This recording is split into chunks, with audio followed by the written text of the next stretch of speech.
Tonight's Future of Everything, we're going to talk about UFOs because it is my hope that in the near future we figure out whatever the heck has been going on in our skies.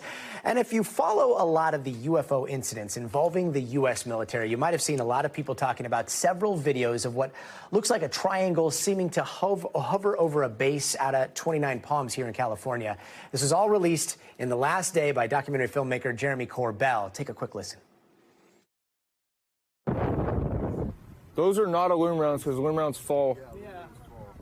And nobody shoots in a 5-gun section. There's more lights around it. Well, this is fucking weird. We got UFOs outside. Now, Jeremy Corbell and the co-host of the podcast Weaponized, George Knapp, say they have been looking into this since 2021. There's another image right there. He says, according to reports from witnesses, the whole thing only lasted about 10 minutes, from 8:20 when it appeared to 8:30 when it blinked out. According to Corbell, it was seen by more than 50 people, many of them Marines at Camp Wilson, who captured those images, but they just couldn't explain what they saw. If you look in the picture, you can see like a black triangular shape. Why are these not flares? Because they stayed there for a solid 10 minutes, just in the same spot. And flares don't sit in one spot for 10 minutes? No, they fall. And Jeremy Corbell himself joins us right now in the studio. So, Jeremy, real quick, set the scene for us here. Yeah, so this happened back in 2021, and I thought it was flares at first. A bunch of Marines started coming to me. I was able to find them within 36 hours.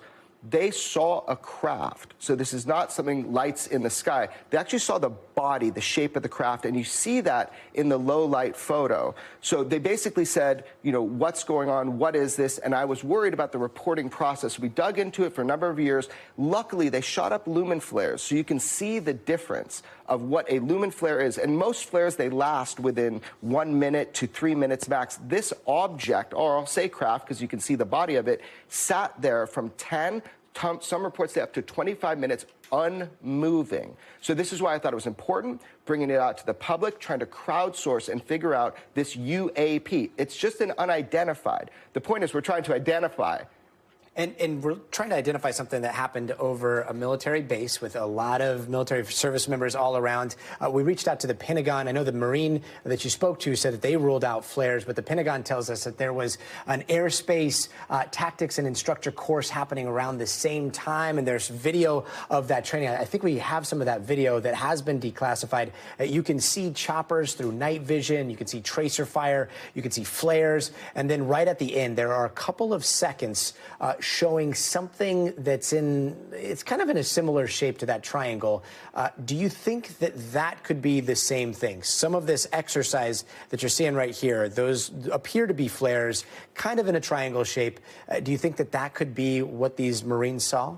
Yeah, so that's the question is, were these flares? The problem is the duration, and all of the witnesses that saw the body of a triangular shaped craft. So initially that was my thought, but over these years and working with people, they saw the craft itself, the body of it, and that's what you see in that low light video. Now, I don't know, it's a huge base. It's almost 1,000 miles wide. So showing me a video, we need to know if it identically matches up to the time. Look, I'm trying to solve the case too, but I can't discount the Marines that are telling me they saw the craft. One of the interesting things about this case is, so that is declassified video that we're seeing right now of the training exercise.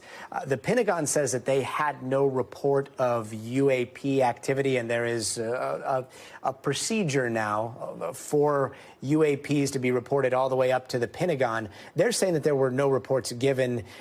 Is that what you're hearing from the Marines? Did they ever try to file a report with the government? Yeah, so that was the problem. We weren't getting information. Now, we've seen that over and over and over. Remember, the 2004 Tic Tac event, that UFO event was during a training exercise. The 2019 UAPs were during a training exercise. There's always training going on there at that base. So that's what we're trying to get, is better transparency to move that information up and better reporting process. People should not have to be calling journalists. They should be reporting it through the normal chain of command, but that is not happening. Now, one other question. I mean, as soon as you posted that, everyone was talking about the Phoenix Lights, like one of the most well-documented UFO mass sightings there's been. What did you think when you saw this? Did you think Phoenix Lights as well? Well, when you see that 5-section of lights, that shows that it appears to be very similar visually to the Phoenix Lights, but the size was about half the size of a football field when they could see the body of the craft. And that's what just keeps coming back at me.